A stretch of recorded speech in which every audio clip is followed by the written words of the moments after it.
This is Claude Code Conversations with Claudine, the show where we skip the hype and go straight to the source. I ask the questions. She gives the answers. No filter, no script. Well, mostly no script. Today's topic sounds like it lives in a boardroom, hardware sovereignty. But stick with me because this one has real teeth for developers. The race to build custom AI chips is reshaping inference costs, provider risk, and the geopolitics of what gets built and where.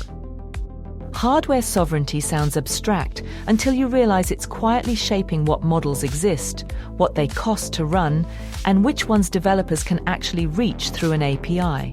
The interesting shift isn't just that hyperscalers are designing their own accelerators. The choice of silicon is starting to leak upward into the software layer, influencing model architectures, context window economics, even which features get prioritized.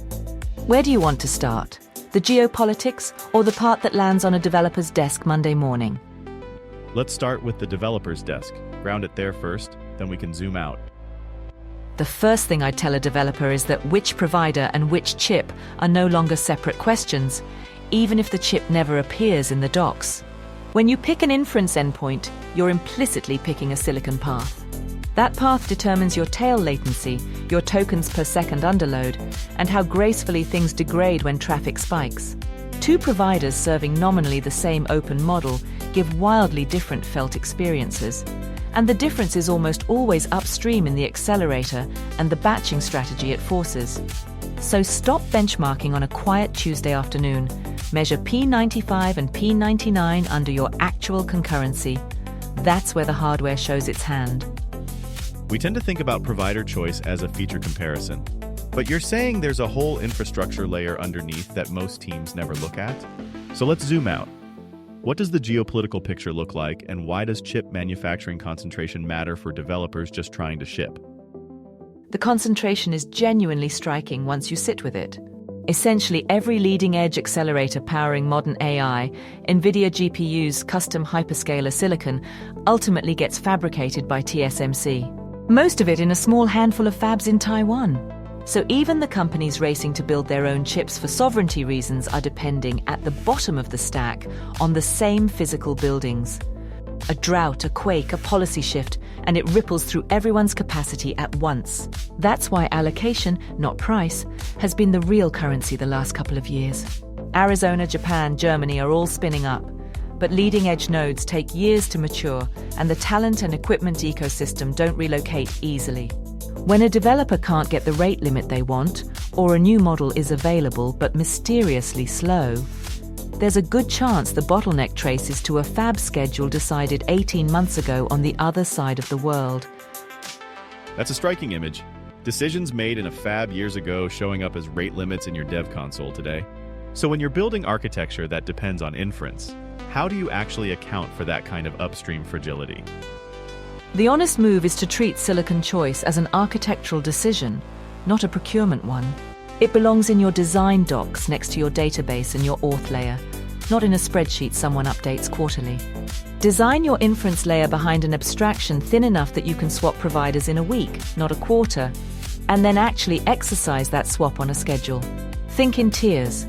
A primary path optimized for cost and latency, a secondary on a different silicon family, and a degraded mode path that keeps the product alive even if the fancy model is unreachable. And I'm guessing most teams have never actually sent real traffic through that secondary path. Almost never. It lives in a diagram, and when the primary wobbles, the failover wobbles worse. Resilience here isn't just uptime, it's optionality. The ability to move when pricing shifts or a node gets constrained. And that optionality has to be built in before you need it, not after. Optionality before you need it. That's the key line. For someone just starting to think about this, is there a simple framework to pressure test their current setup? 3 questions, 1 page. First, where does my inference actually run, all the way down to the accelerator family? And what happens to my product if that family is constrained for 90 days? Second, what's the smallest, ugliest version of my feature that still ships value if I'm forced onto a cheaper or older model? Because that's your real flaw, and most teams have never named it out loud. Third, what's my switching cost in engineer hours, not dollars, to move 20% of traffic to a second provider? And have I actually done it in the last quarter?